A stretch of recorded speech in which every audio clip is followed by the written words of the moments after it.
Hello friends, how are you? I hope well. This is Vikas Kushwaha and today we are here to discuss about class 9 chapter 1 French Revolution in history. Let's start. First of all friends, we should try to understand what is the role of French Revolution in Europe as well as the whole world. आखिर ऐसी कौन सी बात है कि Europe के इस क्रांति को पूरे विश्व के क्रांति का एक स्टार्टिंग माना जाता है। ऐसा माना जाता है कि यूरोप में जो भी क्रांति हुआ उसका मेन स्टार्टिंग हुआ था इसी फ्रेंच से, यानी ये फ्रांसीसी जो क्रांति है कहीं ना कहीं ये उठने वाली चिंगारी पूरे वर्ल्ड को धीरे धीरे एक दीमक की तरह लग गई। आखिर क्या रीजन है कि ऑस्ट्रिया के चांसलर ड्यूक मेटरनिक ने ये बात तक कह दी कि जब फ्रांस छींकता है तो पूरे यूरोप को सर्दी और जुकाम हो जाता है। ठीक है दोस्तों, ये बात कहीं भी किसी भी हद से गलत नहीं कहा जा सकता, क्योंकि आपको पता होना चाहिए कि हमारे इंडिया में भी जो क्रांति यानी कि जो आजादी की लड़ाई की बात हुई थी और जिसकी स्टार्टिंग टीपू सुल्तान और राजा राम मोहन राय ने किया, इन लोगों ने भी कहीं न कहीं अपने आदर्शों को फ्रांसीसी क्रांति से ही उठा के लिया था।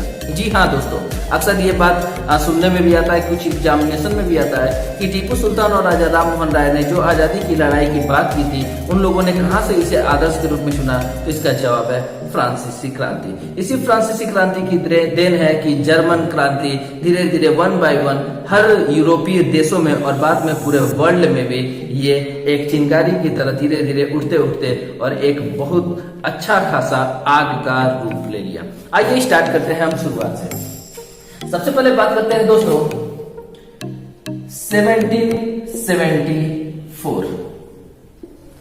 1774।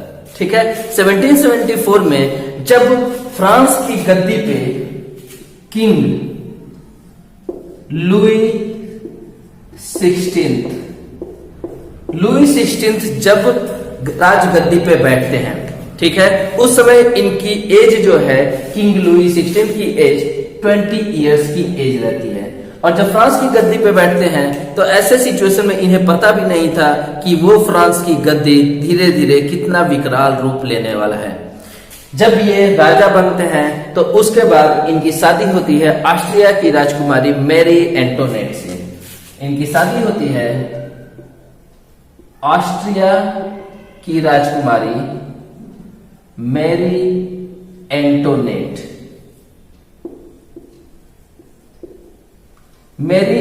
से इनकी शादी होती है। ठीक है दोस्तों, लेकिन ऐसे सिचुएशन में अचानक ये क्या पाते हैं कि फ्रांस का जो खजाना है वो पूरी तरह से एम्प्टी है। इन्हें शौक लगा कि आखिर क्या रीजन है फ्रांस का खजाना खाली है, इसके लिए हमें सोचना होगा, हमें जानना होगा। तो ये काफी इंपॉर्टेंट क्वेश्चन है, स्पेशली अगर हम बात करते हैं एग्जामिनेशन की दृष्टि से, तो ये जानना जरूरी है कि फ्रांस की खजाना या फ्रांस का जो ट्रेजरी था वो पूरी तरह से एम्प्टी क्यों था। आइए दोस्तों, इसके कुछ रीजन है। फर्स्ट पॉइंट है, क्वेश्चन है कि ट्रेजरी जो है वो एम्प्टी था। एम्प्टी होने का रीजन क्या था? फर्स्ट रीजन है कि पहले के समय में, यानी कि जब किंग लुई 16 गद्दी पे बैठते हैं, इससे पहले के समय में जो यहाँ पे वार हुए थे, जो पहले के समय में किए हुए युद्ध थे, उस युद्ध की वजह से भी इस युद्ध की वजह से भी क्या है, फ्रांस की गद्दी पे काफी असर पड़ा था, फ्रांस के खजाने पे काफी असर पड़ा था। सेकेंड पॉइंट है वर्साइल्स का महल। वर्साइल्स का जो पैलेस था, ये पैलेस इतना शानो शौकत वाला था कि इसके मेंटेनेंस में काफी ज्यादा खर्चा था, काफी ज्यादा पैसे, काफी ज्यादा धन संपत्ति का लॉस था। थर्ड पॉइंट कहते हैं कि फ्रांस का फ्रेंड या फ्रांस का दोस्त हम कह सकते हैं वो है अमेरिका। तो फ्रांस के दोस्त अमेरिका के 13 कॉलोनी, 13 उपनिवेशों पे दोनों के कॉमन एनिमी, दोनों के कॉमन शत्रु ब्रिटेन का कब्जा था। अमेरिका के 13 कॉलोनीज पे इन दोनों के कॉमन शत्रु ब्रिटेन का कब्जा था। और इस ब्रिटेन से 13 कॉलोनीज को छुड़ाने के लिए फ्रांस ने डायरेक्टली इस ब्रिटेन से युद्ध लिया। और इस युद्ध में इनको, ये कब युद्ध हुआ था? ये युद्ध हुआ था किंग लुई 16 इन्हीं के शासनकाल में युद्ध हुआ था। ये भी कहीं ना कहीं असर डाला था इस ट्रेजरी के एम्प्टी होने के लिए, ये बाद में हुआ था। इसमें क्या है कि इसके लिए इन्होंने 10 अरब लिब्रे 10 अरब लिब्रे का कर्ज लिया था, लोन लिया था, ठीक है, और इस लोन की वजह से भी कहीं ना कहीं इस पे असर पड़ा। फोर्थ पॉइंट कहता है कि जो इन लोगों ने कर्ज लिया था वो पूरे देशों से जिससे भी लिया था, उन लोगों ने बाद में इस पे 10% का इंटरेस्ट रेट लगा दिया, और ये इंटरेस्ट रेट इतना ज्यादा था कि इसी को कवर करने में, जो राज का चलाने में जो धन संपत्ति लगने वाली थी, वो सारी संपत्ति काफी ज्यादा इसी में लग जा रही थी, जिसकी वजह से ये एक खजाना खाली होने का कारण था। फिफ्थ पॉइंट कहता है कि बाद में जो राजकुमारी आती है मैरी एंटोनेट, वो काफी खर्चीली थी। ऐसे सिचुएशन में जबकि फ्रांस की स्थिति अच्छी नहीं थी, इस सिचुएशन में भी ये रानी जो है बिल्कुल ही एक्सपेंसिव, एकदम लग्जीरियस वे में अपनी जिंदगी गुजार रही थी। यानी कि इन्हें इस बात का बिल्कुल भी अंदाजा नहीं था कि फ्रांस के लोगों के प्रति इनका क्या जिम्मेदारी होना चाहिए, और खजाना पूरी तरह से खाली है। यानी कि कहीं ना कहीं ये एक्सपेंसिव नेचर ऑफ क्वीन, जो रानी का एक्सपेंसिव नेचर था, लग्जरियस लाइफ स्टाइल, ये भी कहीं ना कहीं इसका एक कारण था। तो दोस्तों ये 5 पॉइंट्स हैं। कभी भी अगर आपसे ये बात आता है कि फ्रांस का खजाना खाली होने में क्या क्या मेन अहम योगदान है, तो आपको ये 5 पॉइंट्स याद रखने होंगे। ठीक है दोस्तों, आगे हम बढ़ते हैं कि अब जबकि आपको पता है कि अब शासन को चलाने के लिए, एडमिनिस्ट्रेशन देखने के लिए, राज का चलाने के लिए जब भी खजाना खाली होता है, ऐसे सिचुएशन में राजा के सामने सिर्फ और सिर्फ एक ही ऑप्शन होता है, और वो ऑप्शन क्या होता है कि टैक्स को इंक्रीज किया जाए, टैक्स को बढ़ाया जाए। तो इन्होंने भी यही उपाय सोचा कि टैक्स को बढ़ाया जाए। बस एक यही सोल्यूशन था, और कोई सोल्यूशन नहीं था। लेकिन क्या ये इतना आसान था? ध्यान से समझना आप दोस्तों, फ्रांसीसी क्रांति की नींव यहीं से पड़ी। ये टैक्स का इंक्रीज होना सिर्फ उस राजकाज में टैक्स का इंक्रीज होना नहीं था, बल्कि एक ऐसी क्रांति की बिंगुल बज उठा, एक ऐसी क्रांति का यहाँ पे आगाज होता है जो कहीं ना कहीं पूरे यूरोप को मटिया मेट कर देता है। जी हाँ, आइए हम सबसे पहले पढ़ते हैं ये टैक्स इंक्रीज से क्या दिक्कत होता है। ठीक है, सबसे पहले हमें जानना होगा कि यहाँ पे क्लासिफिकेशन ऑफ सोसाइटी, फ्रांस का जो सोसाइटी था वो किस तरह से क्लासिफाइड था। क्लासिफिकेशन यानी किस तरह से इनका बंटवारा था समाज का। देखिए उस समय समाज दोस्तों 3 हिस्सों में बटा हुआ था, 3 हिस्सों में बटा हुआ था, फर्स्ट, सेकेंड और थर्ड। फ्रांस का जो समाज था वो 3 हिस्सों में बटा हुआ था। ठीक है, जो फर्स्ट था, इन्हें हम 3 हिस्सों को बोलते हैं स्टेट। फर्स्ट स्टेट, इसे बोलते हैं क्लर्जी। क्लर्जी CLERGY, क्लर्जी, ये आपको ध्यान देना होगा। सेकेंड जो स्टेट है इसे बोलते हैं नोबिलिटी। अब ध्यान से समझना, फर्स्ट स्टेट क्लर्जी, क्लर्जी का मतलब माना जाता है, इसके अंतर्गत आते हैं चर्च के जो लोग पोप होते हैं, ठीक है, पादरी वर्ग होता है, तो ये लोग इसके अंतर्गत आते हैं। इसके अंतर्गत जो लोग पोप्स होते हैं, ये सारे लोग इसके अंतर्गत आते हैं। माना जाता है भगवान के बाद किसका रूप होता है, तो चर्च के इन पादरियों का रूप होता है। तो यानी कि चर्च भगवान से कोई टैक्स लेगा नहीं, यानी भगवान के बाद इनका रूप होता है तो इनसे कोई टैक्स लेगा नहीं, यानी इनको टैक्स नहीं देना होता था। जो चर्च के पोप्स लोग होते थे, पादरी वर्ग होता था, इनके लिए इनको जन्म के आधार पे एक छूट मिलता था कि इन्हें किसी तरह का कोई टैक्स कभी नहीं देना होता था। सेकेंड आता है नोबिलिटी। नोबिलिटी का मतलब कुलीन वर्ग, मतलब जमींदार, लैंडलॉर्ड्स, ये लोग आते हैं, और माना जाता है कि कुलीन वर्ग जो है ये लोग भी टैक्स से पूरी तरह से बचे रहते थे, इन्हें भी टैक्स नहीं देना होता था। दोस्तों थर्ड वर्ग आता है, जो थर्ड स्टेट है, इसकी बात करते हैं तो इसके अंतर्गत 3 पार्ट है। थर्ड में भी 3 पार्ट है, ये है फर्स्ट, ये है सेकेंड और ये है थर्ड। थर्ड के अंतर्गत 3 हिस्से हैं। पहला हिस्सा ये है जिसके अंतर्गत गवर्नमेंट ऑफिशियल्स लोग आते हैं। गवर्नमेंट ऑफिशियल, सरकारी जो कर्मचारी लोग होते हैं ये होते हैं। लॉयर, जो वकील वर्ग होते हैं ये होते हैं। मर्चेंट, जो व्यापारी होते हैं ये होते हैं। मतलब फिर भी ठीक ठाक कुछ इकोनॉमी रूप से अच्छे हम मान सकते हैं, तो ये लोग आते हैं थर्ड के फर्स्ट पार्ट में। सेकेंड जो होता है इसके अंतर्गत आते हैं peasant and farmer. Peasant and farmer, किसान और कारीगर। इसमें भी फिर भी ठीक ठाक ही वर्ग मान सकते हैं, क्योंकि इसमें जो किसान होंगे, बड़े किसान होंगे, जो कारीगर होंगे, ये भी ठीक ठाक कंडीशन होंगे।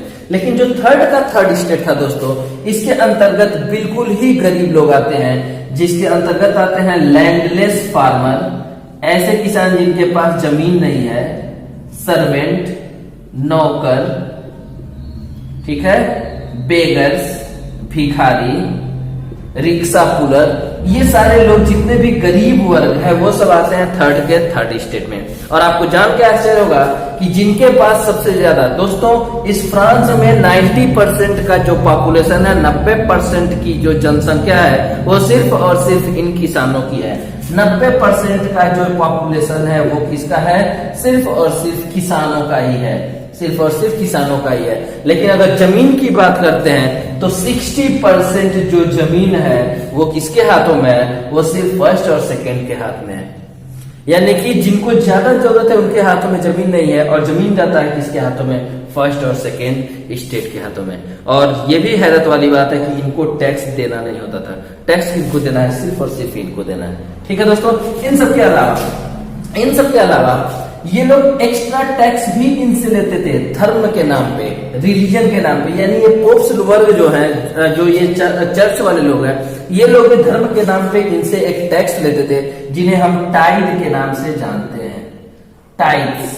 टाइड्स का मतलब होता है धर्म के आधार पे लिया जाने वाला टैक्स, यानी कि tax on the basis of the religion, beliefs, ritual beliefs, इन सब के आधार पे ये लोग टैक्स लेते थे। सेकंड कुछ टैक्स थे जो सरकार इन लोगों से लेते था, और वो भी इन लोगों के माध्यम से, नोबिलिटी के माध्यम से कुछ डायरेक्ट टैक्स लेता था। उन डायरेक्ट टैक्स को बोलते हैं टाइड। क्या बोलते हैं दोस्तों? टाइड। ये डायरेक्ट टैक्स भी कौन लेता था?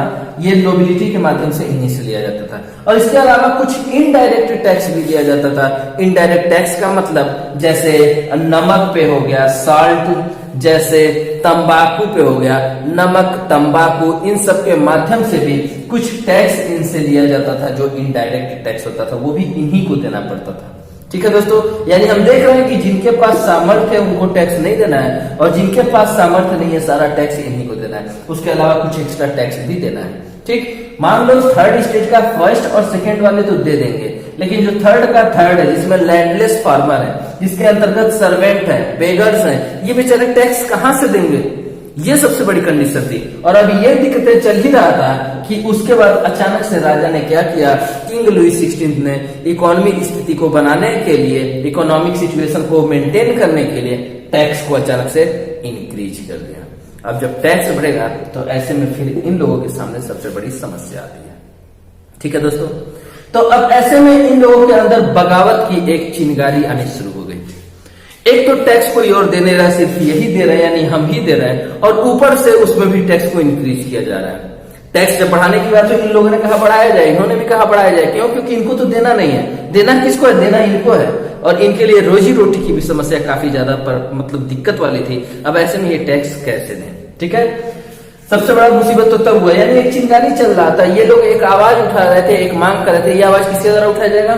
ये लोग नहीं उठा सकते, ये लोग नहीं उठा सकते। लेकिन आप ध्यान दीजिए, थर्ड स्टेट में गवर्नमेंट ऑफिशियल लोग भी हैं, लॉयर लोग भी हैं, मर्चेंट लोग भी हैं। तो ये लोग कहीं ना कहीं एक आवाज उठाना शुरू कर दिए, एक प्रोटेस्ट करना शुरू कर दिए कि सबके लिए टैक्स हो, टैक्स को बढ़ाया ना जाए, टैक्स को कम किया जाए, और हर चीज की महंगाई को भी कम किया जाए। ठीक है, उस समय का सिचुएशन क्या था, इसे हम इमेज करते हैं दोस्तों, ये काफी इंपॉर्टेंट है। उस समय लोगों के सामने एक सबसे बड़ी दिक्कत थी, स्ट्रगल टू सर्वाइव, जीने के लिए संघर्ष करना। क्यों दोस्तों? क्योंकि आपको पता होगा जनसंख्या अचानक से ग्रोथ हुआ था, बढ़ा था, और उसके अलावा कहीं कहीं पे सूखा पड़ना, कहीं पे अकाल, कहीं पे बाढ़, उसके अलावा फसलों में आने वाली कुछ स्पेशल, कुछ अलग तरह की बीमारियां, जिनके वजह से इन लोगों की स्थिति और डाउन होने लगी। ब्रेड, वहां का जो मुख्य भोजन था, उसका प्राइस अचानक से काफी ज्यादा राइज हो गया, आसमान छूने लगा। ऐसे सिचुएशन में इन लोगों के सामने उन चीजों को, अपने जरूरतों को पूरा करने के लिए पैसे नहीं थे, साधन नहीं थे। और सबसे बड़ी बात है, जो लोग वर्कर्स थे, जो लोग नौकर थे, जो लोग लेबर थे, या जो भी ऐसे थे, इनका जो ये कह सकते हैं सैलरी था, इनका जो इनकम था, उसको तय करने का जो जिम्मा था वो इनका नहीं था, वो अधिकार किसको मिला था? इनके मालिक को। यानी ध्यान से सोचना दोस्तों, क्या महंगाई बढ़ती जा रही है लेकिन इनकी सैलरी जो है उसको बढ़ाने का सिर्फ और सिर्फ अधिकार किसको था? मालिक को था। और मालिक का भी अधिकार मतलब सैलरी बढ़ाता नहीं था। यानी कि महंगाई बढ़ रही है लेकिन इनका जो इनकम है वो अभी भी उतना ही रुका हुआ है, जिसके वजह से इनके सामने सरवाइव की समस्या आने लगी। अब एक अधिकार की लड़ाई होने लगी, अब एक चिंगारी धीरे धीरे जलना शुरू हो गया, स्टार्ट होना शुरू हो गया। जब राजा को पता चला कि कहीं न कहीं कुछ चिंगारी की बात हो रही है, कहीं न कहीं विद्रोह पनप रहा है, तो ऐसे सिचुएशन में जो किंग थे उन्होंने 5 में 1789 को इन्होंने वर्साइल्स के महल में, वर्साइल्स के पैलेस में एक जनरल स्टेट की मीटिंग रखी। एक जनरल स्टेट की मीटिंग रखी।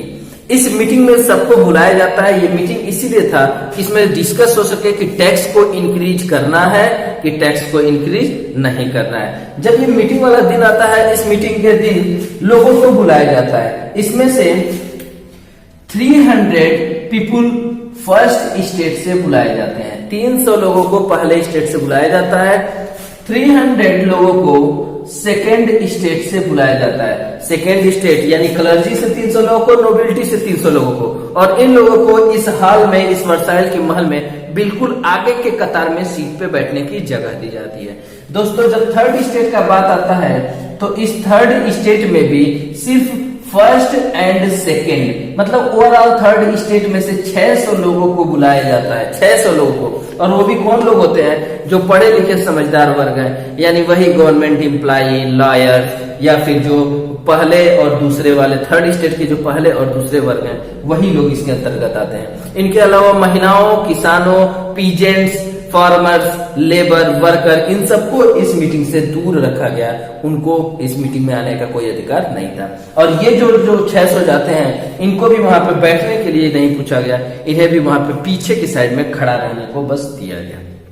ठीक है दोस्तों, यानी एक तरह का डिस्क्रिमिनेशन वहां पे भी चल रहा था। पूरा टैक्स इन्हीं को देना था, लेकिन इनके साथ डिस्क्रिमिनेशन की बात हो रही थी। जब वोटिंग शुरू होता है तो वोटिंग की बात थी, वोटिंग का मुद्दा था कि टैक्स को इंक्रीज करना है कि नहीं करना है, ये मेन मुद्दा था। क्योंकि पहले के समय से ये होता आ रहा था वहां फ्रांसीसी में, मतलब फ्रांसीसी नियम कानून में, कि हर स्टेट का एक वोट होता था। अगर एक वोटिंग होगा तो पहले स्टेट का एक वोट माना जाएगा, 1 वोट, सेकेंड स्टेट का 1 वोट माना जाएगा, और थर्ड स्टेट में भले ही ज्यादा लोग हैं लेकिन इनका भी 1 वोट माना जाएगा। ये पहले की पॉलिसी थी। ठीक, अगर ऐसा चलता, पहले की पॉलिसी चलती, तो इनको टैक्स देना नहीं था फर्स्ट वाले को, तो ये लोग बोलते टैक्स बढ़ाया जाए, क्योंकि इनको तो देना नहीं था। सेकेंड वाले भी टैक्स देते नहीं थे, तो ये भी बोलते बढ़ाया जाए, और बेचारे थर्ड वाले को देना पड़ता था। भले ही इनकी संख्या ज्यादा थी लेकिन इनका भी एक ही वोट होता, और ये लोग बोलते नहीं बढ़ाया जाए। फिर भी देखिए 2 और 1, यानी ये हार जाते और टैक्स इंक्रीज हो जाता। ये बात इनको लगने लगा कि भाई हम लोगों के साथ अन्याय है, और ऐसे सिचुएशन में इन लोगों ने डेमोक्रेटिक प्रिंसिपल के आधार पे, ध्यान से सुनिएगा, डेमोक्रेटिक प्रिंसिपल के आधार पे, यानी कि एक तरह से एक नए सिद्धांत पे इन लोगों ने एक नया डिमांड मांग कर दिया। ठीक है, यानी इन्होंने क्या कहा कि हमें हर एक लोगों का एक एक वोट नहीं होगा, बल्कि पर पर्सन पर वोट माना जाएगा। ये उस डेमोक्रेटिक प्रिंसिपल की बात कर रहे थे जिनको रूसो, एक बहुत बड़े फिलोसफर थे, और उस रूसो, उस फिलोसफर ने अपने एक बुक में साफ साफ लिखा था इस डेमोक्रेटिक प्रिंसिपल के बारे में। इसने लिखा था रूसो। रूसो ने अपने एक बुक में लिखा था, बुक का नाम है द सोशल कॉन्ट्रैक्ट। रूसो ने अपने एक बुक में लिखा था द सोशल कॉन्ट्रैक्ट। ठीक है, इस बुक में इन्होंने इसकी बात की थी। किसकी बात की थी? Democratic principal. डेमोक्रेटिक प्रिंसिपल का मतलब हर एक पर्सन का एक वोट होगा। इन लोगों ने डिमांड किया कि अगर आप लोग 300 लोग हैं तो आपके 300 वोट, आप लोग 300 हैं तो आपके 300 वोट, और अगर हम लोग 600 लोग हैं तो हमारे 600 वोट। अब अगर ये टैक्स बढ़ाने को कहते हैं, ये टैक्स बढ़ाने को कहते हैं, तो ये 600 लोग टैक्स घटाने को कहेंगे, तो ये भी 600, ये भी 600, और इस तरह से नतीजा कुछ भी नहीं निकलेगा। ऐसा डिमांड था इस थर्ड स्टेट के लोगों का। लेकिन किंग जो है उन्होंने इनकी बातों को मानने से इनकार कर दिया।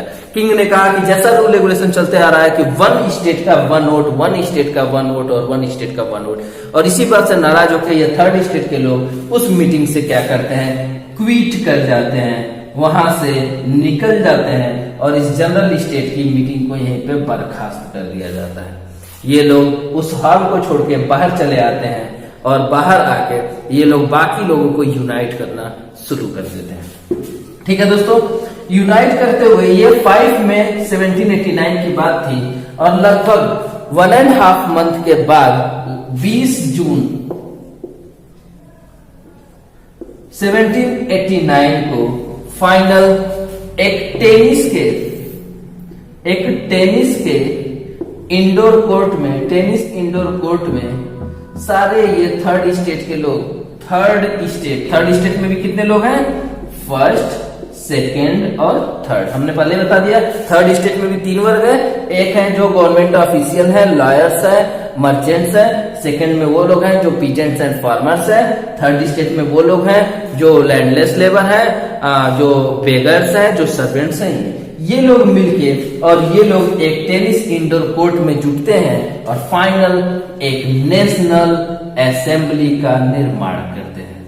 किसका? National assembly. इन लोगों ने एक नेशनल असेंबली का निर्माण किया। ठीक है, नेशनल असेंबली का मतलब ये अपना खुद का कानून। इस नेशनल असेंबली का मेन मोटो क्या था, मेन उद्देश्य क्या था? मेन उद्देश्य ये था कि राजा की जो बढ़ती हुई शक्तियां थी उसको डिक्रीज करना, उसको कंट्रोल में करना, जो बढ़ता हुआ टैक्स था उसको डिक्रीज करना। दोस्तों हम लिख देते हैं नेशनल असेंबली। ये नेशनल असेंबली के मेन जो पर्पस थे, फर्स्ट था कि राजा का, किंग का जो पावर था उसको क्या कंट्रोल में करना, control the power, unlimited power.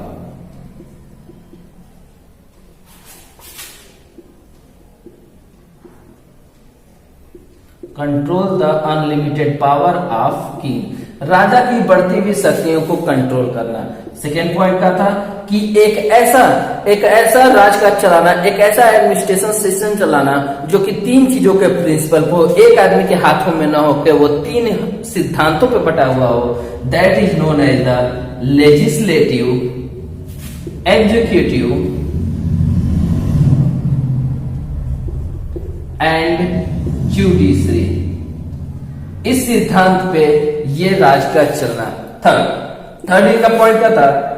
एक कॉन्स्टिट्यूशन का डिमांड, एक कॉन्स्टिट्यूशन का निर्माण। फोर्थ क्या था? जो टैक्स बढ़ रहा है वो टैक्स को डिक्रीज किया जाए, टैक्स न बढ़ाया जाए। कि टैक्स देना है तो कोई एक वर्ग न दे, बल्कि first state, second state, third state सबको देना पड़े। टैक्स फॉर ऑल, टैक्स अगर देना है तो सबको ही दे, यानी सबको इक्वालिटी का अधिकार मिले। 6th पॉइंट इनका क्या था कि जो चर्च का अथाह पावर था, जन्म के आधार पे जो चर्च को स्पेशल पावर मिले थे, इन पावर को हटाया जाए। यानी ये जो टाइड और टाइल की बात हम करते हैं, इनको क्या किया जाए? रिमूव किया जाए। ये इन लोगों का टैक्सेस था, मतलब ये इन लोगों का डिमांड था। क्या था? पर्पस था। किसका पर्पस था? नेशनल असेंबली का। और 7th पॉइंट है कि जो बढ़ता हुआ प्राइस था, जो महंगाई आसमान छू रही थी, उस प्राइस को भी कम करना, यानी कि डिक्रीज द प्राइस, बढ़ते हुए प्राइस को भी कम करना। ये इनका डिमांड था। किसका? नेशनल असेंबली का। इधर नेशनल असेंबली का रूपरेखा तैयार किया जा रहा था, सारे लोग बैठ के संविधान के बारे में सोच रहे थे। और उधर कहीं राजा के लोग अपने ताकत के नशे में चूर होके वो लोग क्या कर रहे थे? अपना महंगाई को बढ़ता, चूंकि देखो हर जगह पे क्या था, फूड प्राइसेस का दाम बढ़ रहा था। ऐसे में जो राजा के जितने भी पाव रोटी और रोटी की दुकानें होती थी, ब्रेड की दुकानें होती थी, ये सब राजा के कंट्रोल में होता था। और ये लोग ताकत में इससे चूर हो गए कि ये महंगाई को और ज्यादा बढ़ाने लगे। ऐसे में ठंडी का एक दिन था, कई घंटे लगातार लाइन में खड़े रहने के फलस्वरूप, कहां की बात हो रही है? पेरिस, राजधानी पेरिस में ही ठंडी के समय में काफी ज्यादा कई घंटे ठंडी में खड़े रहने के बाद महिलाओं से सब्र नहीं हुआ और इन लोगों ने दुकान पे धावा बोल दिया और धावा बोल के सारा पावरोटी को लूट लिया, राजा के आदमियों को मार दिया। ऐसे में यह अफवाह उठा कि राजा ने अपने सैनिकों को आदेश दे दिया है कि वो कूच करे नगर की तरफ, और ऐसे में ये लोग, ये जो पब्लिक है, ये पब्लिक आपस में एकजुट होकर घरेलू हथियारों को जो भी मिलता है, कुदाल, फावड़ा या जो कुछ भी घर के अस्त्र शस्त्र जो भी पाते हैं, ये लोग सामने आगे की ओर कूच करते चले जाते हैं, क्योंकि इनके पास और कोई ऑप्शन था नहीं। ऐसे में इन्हें ज्यादा हथियारों की जरूरत थी, बम गोलों की जरूरत थी, और ऐसे के लिए इन लोगों ने जितने भी सरकारी दस्तावेज, जितने भी राजा के ऑफिशियल बिल्डिंग्स थे उन पे हमला करना शुरू कर दिया। ठीक है, जो अन्न के गोदाम थे उनको भी लूट लिया। जितने इन लोगों के लगान से रिलेटेड दस्तावेज थे, कागज थे, उन सबको भी इन लोगों ने आग लगा दिया। अब इनको डर सताने लगा कि हमने इतना कुछ तो कर दिया, लेकिन राजा के सैनिकों का हम मुकाबला कैसे करेंगे। ऐसे में गोले बारूद की चाह में इन लोगों ने सामने एक बेस्टाइल का किला आता है और इस बेस्टाइल के फोर्ट पे इन लोगों ने अटैक कर दिया, आक्रमण कर दिया। इस किले को राजा का निरंकुश यानी राजा का जो अथाह पावर है, इसका एक जब तक एक प्रतीक माना जाता है, क्योंकि इसके अंतर्गत लोगों को, बेगुनाह लोगों को जब चाहे तब राजा बंद करके टॉर्चर करता था और मृत्यु दंड की भी सजा देता था। इसलिए लोग इस किले से नफरत भी करते थे। लोगों ने हमला करके गोला बारूद को लूट लिया, इसका जो मेन कमांडर ऑफिसर था उनको खत्म कर दिया और जितने भी सैनिक थे सबको मार के और यहाँ के कैदियों को रिलीज कर दिया। बदकिस्मती से केवल 7 प्रिजनर्स थे और इनको इन लोगों ने रिलीज कर दिया। ठीक है, लेकिन जाते जाते उन लोगों ने इस किले को बिल्कुल ईंट ईंट तोड़ के रख दिया। क्यों? क्योंकि मैंने पहले ही बताया, लोग इस किले से नफरत करते थे। और तोड़ने के बाद इस किले को भी मार्केट में ऊंचे दाम पे बेचा गया, इस टूटे हुए टुकड़े को भी, इन अवशेषों को भी। क्यों? क्योंकि लोग इन अवशेषों को अपने पास एक धरोहर के रूप में रखना चाहते थे कि राजा के निरंकुश शक्तियों को किस तरह से हमने मटियामेट कर दिया और अपने पास इसे शेष के मतलब एक सजावट के रूप में अपने घरों में दीवार पे लगा के रखने के लिए लोग इसको ऊंची दामों में खरीदना भी शुरू कर दिए। इस तरह से ये बेस्टाइल के किले को लोगों ने धराशाही कर दिया। ठीक है दोस्तों, अब ये लोग कहाँ जाते हैं? फाइनली ये लोग नेशनल असेंबली के साथ हाथ मिला लेते हैं और नेशनल असेंबली अपनी ऊंचाइयों पे, अपने पावर ताकत के एकदम बुलंदियों पे पहुंच जाता है। ऐसे में राजा को ये एहसास होता है कि इस नेशनल असेंबली का हम सामना नहीं कर सकते। क्यों? क्योंकि फ्रांस की 90% की जनता कहाँ है? किसान है, और वो किसान किस में है? नेशनल असेंबली में। ऐसे में किंग लुई 16 यानी राजा जो है, उन्होंने एक नेशनल असेंबली के पावर को मानने के लिए एग्री कर गए। ये बुलाते हैं और कहते हैं कि हाँ, हम नेशनल असेंबली को मानने के लिए, इनको पावर देने के लिए तैयार हैं, पावर शेयरिंग के लिए तैयार हो गए। ठीक है, और इस तरह से नेशनल असेंबली के हाथों में पावर आ जाता है। ठीक, लेकिन क्या है कि नेशनल असेंबली के हाथों में पावर आने के बाद इन लोगों ने अपना कामकाज शुरू कर दिया। सबसे पहले इन लोगों ने जो ये चर्च की पावर था, यानी जन्म के आधार पे जो चर्च को स्पेशल राइट्स मिले थे, उन राइट्स को इन लोगों ने खत्म कर दिया। यानी चर्च के जो भी राइट्स थे, इन राइट्स को इन लोगों ने खत्म कर दिया। स्पेशल जन्म के आधार पे जो स्पेशल पावर मिले थे वो सब खत्म कर दिया। फिर इन लोगों ने टाइड को भी पूरी तरह से क्या किया? रिमूव कर दिया, बैन कर दिया। चर्च के जितने भी जमीन थे, इन जमीन को इन लोगों ने क्या किया? कैप्चर कर लिया, कब्जा कर लिया, और लगभग इससे इन्हें 20 अरब लिब्रे का क्या मिलता है? इन्हें 20 अरब लिब्रे का इन्हें संपत्ति मिलता है, और उस संपत्ति को भी ये लोग अपने पास रख लेते हैं। इन सब के अलावा अभी इन लोगों को लगा कि हमारा सब कुछ ठीक ठाक चल रहा है। एक कॉन्स्टिट्यूशन की बात आती है। ऐसे में ये कॉन्स्टिट्यूशन की अभी तैयारी में लगे रहते हैं, कॉन्स्टिट्यूशन कैसे बनाना है। लेकिन उधर राजा अभी पूरी तरह से अपनी पावर को छोड़ा नहीं था। वो चोरी छिपे, ये किंग जो है, ये चोरी छिपे जो है अपने पड़ोसी देशों प्रूसिया और ऑस्ट्रिया जो कि इनका ससुराल भी था, इन लोगों से अभी ये मदद की गुहार कर रहे थे। ऐसे में नेशनल असेंबली को पता चलता है और उन लोगों ने इन पे धावा बोल के और इस प्रूसिया और ऑस्ट्रिया को भी युद्ध में हरा देते हैं। और ऐसे में नेशनल असेंबली के पास अब पूरा अथाह पावर था। ये लोग क्या करते हैं, किंग को और इनके पूरे रॉयल फैमिली को नेशनल असेंबली जेल में कारागार के अंदर बंद कर देते हैं। क्लियर है दोस्तों, फिर से ध्यान से समझ लेना। नेशनल असेंबली सत्ता में आता है, पावर शेयरिंग के लिए राजा तैयार होता है, लेकिन रियल में राजा चोरी छिपे पड़ोसी देशों से मदद मांगता है। ऐसे में नेशनल असेंबली इन लोगों पे भी युद्ध करके इनको हराने के बाद राजा और उनकी पूरी रॉयल फैमिली को जेल में बंद कर देता है और नेशनल असेंबली ने ये काम करने शुरू कर दिया। लेकिन दोस्तों आप एक चीज देख रहे हो, ध्यान देना, इस समय नेशनल असेंबली के पास पावर तो आ गया और फाइनल 1791 में 1791 में एक कॉन्स्टिट्यूशन का निर्माण हुआ।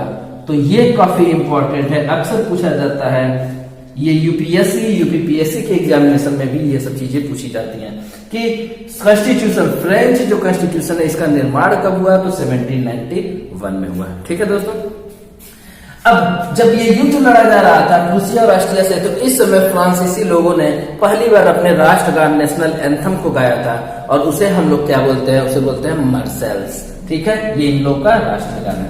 ठीक है, अब इस नेशनल असेंबली की अगुवाई कौन कर रहे थे, इसके मेन लीडर कौन है दोस्तों, तो इसके लिए हम बात करते हैं, इनके जो मेन लीडर थे उन लोगों का नाम है, मेन लीडर नेशनल असेंबली के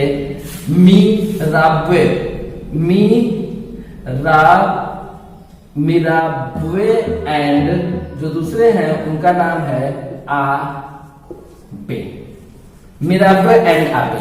जब हम नेशनल असेंबली की बात करते हैं कि इन लोगों का मेन लीडर कौन था, तो इन लोगों के लीडर ये थे, कौन, मिराब्वे एंड आबे।